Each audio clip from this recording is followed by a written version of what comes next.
आता कैलास अडगावकर ज्वेलर्स सोबत सोनं घेणं झालं आणखीन सोपं. मेकिंग चार्जेसवर तब्बल 50% सूट. मर्यादित कालावधीसाठी नक्कीच भेट द्या.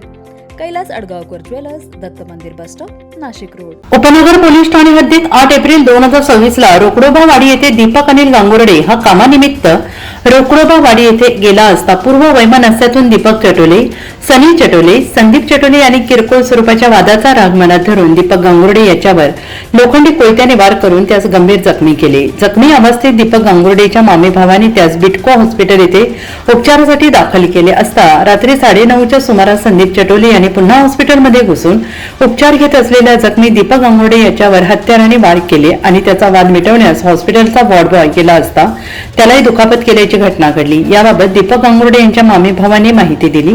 काल 8 तारखेला सायंकाळच्या रात्री साधारणतः 6ला रात्री असताना हा जो माझा मामे भाऊ हा मागच्या गल्लीमध्ये तिकडे गेला होता. तिकडे गेला असताना याची काही जुनी कुरापत त्यांच्यासोबत होती, दीपक चटोले, संदीप चटोले सोबत. तिथं मुकेश राठी म्हणून रिक्षा ड्रायव्हर आहे, या रिक्षा ड्रायव्हरला बोलवायला गेला होता का माझ्या बहिणीला सोडायचे बाहेर, चल बाबा उद्या. तर मागच्या साईडने दीपक चटोले आणि संदीप चटोले हे दोघं जण डायरेक्टली आले आणि त्याच्या डोक्यावरती अटॅक केलेला आहे. वरच्या साईडने आणि लेफ्ट साईडला तिथं वार झालेला झाला. तिकडनं मला फोन आला का तुझ्या भावावर असणे अशा गोष्टी झाल्या. तर मी तिथं गेले असताना संदीप चटोले आणि दीपक चटोले हे कोयते घेऊन तिथं उभेच होते. मला त्यांनी बघितल्याच्या नंतर तिकडनं त्यांनी पळ काढला. मी तिकडनं त्याला रक्ताच्या धारामधून उचललं, इथं मिटको हॉस्पिटलला आणलं. 6 वाजता टाके वगैरे स्टेजर वगैरे त्याला पूर्णपणे मारले. 9-9:30ला मी इथं होतो. 9:30ला मिनिमम 10 कमी असताना मी घरी त्याला टिफिन आणण्यासाठी गेलो.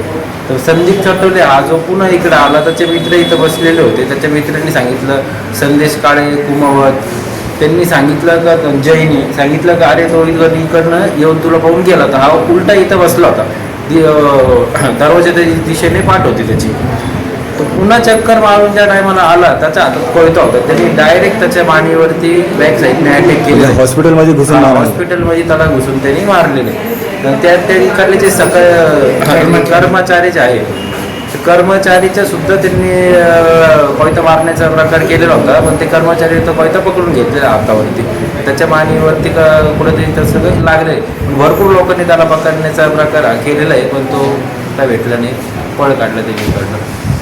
तर त्याचं म्हणणं आहे का तिघांनी मारलेले, तिघांनी लोक बोलत आहे का ते दोघांनीच मारलेले, दीपक चटोले आणि संदीप चटोले. सदर घटनेबाबत बिटको हॉस्पिटल सहाय्यक वैद्यकीय अधीक्षक डॉक्टर कांचन लोकवाणी यांनी ही माहिती दिली. मी doctor Kanchan Lokwani, deputy MS HHBT hospital, Nashik महानगरपालिका. काल दिनांक 8 एप्रिल रोजी संध्याकाळी 6:35ला दीपक गांगुर्डे म्हणून पेशंट MLC म्हणून आपल्याकडे बिटको हॉस्पिटल येथे ॲडमिट करण्यात आले. 9:30 वाजता जे विरोधी पार्टी आहे ज्यांच्यामुळे मारहाण झाली होती त्याला ते नातेवाईक म्हणून भेटायला आले रुग्णाला. त्यांनी शर्टच्या मध्ये कोयता लपवलेला होता. इमर्जन्सी वॉर्डमध्ये जाताच कोयता काढून संदीप चटोले या माणसाने पेशंटवर हल्ला केला आणि परत त्याला इजा केली. तो पेशंट थोडक्यात वाचला. तो आमचे वॉर्ड बॉय शिंदे यांनी मध्यस्थी केली. शिंदेंनी जर जोर लावला नसता तर तो कोयता शिंदेंच्या गळ्याच्या आरपार गेला असता. तर माझी प्रशासनाला ही विनंती आहे की आम्हाला इथे कमांडो फोर्स किंवा एक्स आर्मीमॅन फोर्स द्यावे आणि कमीत कमी 15 ते 20 कॅमेऱ्यांची अजून गरज आहे, जेणेकरून आम्हाला ह्या सगळ्या गोष्टींवर नियंत्रण करता येणार. थँक्यू. सदर घटनेबाबत उपनगर आणि नाशिक रोड पोलीस ठाण्यात गुन्हा दाखल झाला असून पुढील तपास नाशिक रोड आणि उपनगर पोलीस ठाण्याचे पोलीस करत आहेत. NCN न्यूजसाठी सनी काळे, नाशिक रोड.